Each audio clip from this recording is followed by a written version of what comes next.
Hi everybody, I chose to read A Fishy Tale, which is a little Finding Nemo book that I picked up at the dollar store. So the book starts and it says, Nemo was an adventurous little clownfish with one small fin. He lived in the ocean with his father Marlin. My first question was, why does Nemo have a small fin? I, of course, know why Nemo has a small fin, because when he was still an egg, he was in the anemone, and his mom was protecting him, Coral was protecting him, and a barracuda came and tried to eat the eggs, and Nemo's dad, Marlin, saved him. So I know why he has a small fin, but the reader of this book doesn't know why he has a small fin. So that's one question I have as a reader, what my reader brain is thinking. It's kind of a detail that's left out. So the next page says, Nemo was curious about the world and the great open sea. One day he went to explore a boat anchored nearby. So my question was, why was Nemo curious?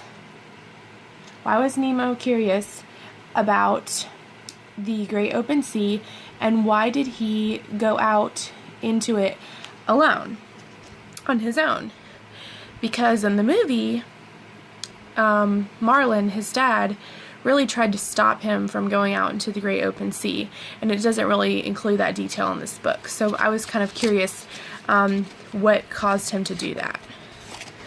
Got my reader brain thinking. Suddenly, Nemo was scooped up by a diver. "Help me, Daddy," he cried as the boat took off. Marlin had to get his son back, but he needed help. A kind but forgetful fish named Dory offered to come along.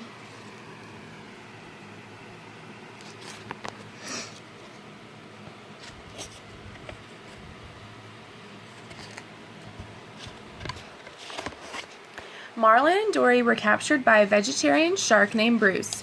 At Bruce's hideout, Marlin spotted a mask that belonged to the diver who captured Nemo. The mask was from Sydney, Australia. Meanwhile, Nemo was trapped in a dentist's fish tank.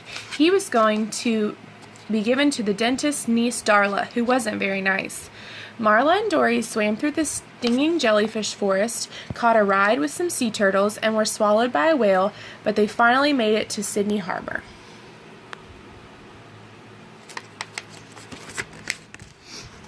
When it was time for Nemo to go home with Darla, he jumped into the sink to escape and went down the drain, right into Sydney Harbor.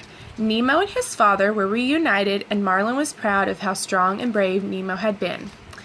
And in this picture, you can see Dory looks kind of sad, and she looks kind of sad but happy about Nemo being found. And my question was, is Dory happy, sad, or both that Nemo had been found?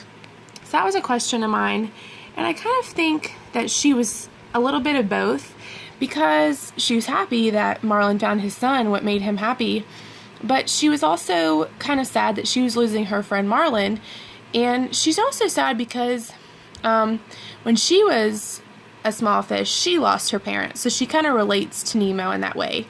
But I wish it really included the detail about Nemo's fin and how overprotective Marlin was, because throughout the story you kind of figure out that Marlin was really overprotective, and he didn't really trust Nemo, and so when he began to trust him and when he began to trust Dory, things worked out for the better, because he realized that they were old enough and they were mature enough to make decisions on their own, and he didn't always have to be this overprotective dad.